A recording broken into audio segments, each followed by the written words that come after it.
equals does your device need fixing? We offer a free diagnosis. We pick up and deliver right to your door, no calls or travel needed. We send you a quote before repairing, and only go ahead if you approve it. Easy, transparent, and professional. Link in description. Start by gathering your tools. You'll need a screwdriver, a soft cloth, and some compressed air. First, power off your device and unplug it. This is crucial for safety. Next, remove the screws from the back panel. Keep them in a safe place. Carefully lift the panel to access the internal components. Use the compressed air to blow out any dust.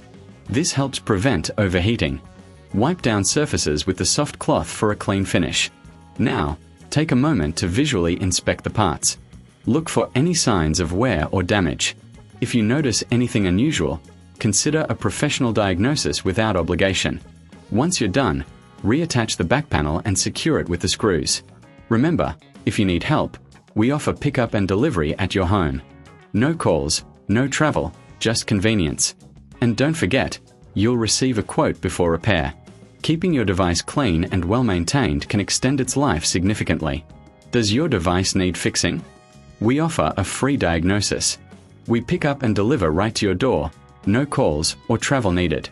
We send you a quote before repairing, and only go ahead if you approve it. Easy, transparent, and professional. Link in description.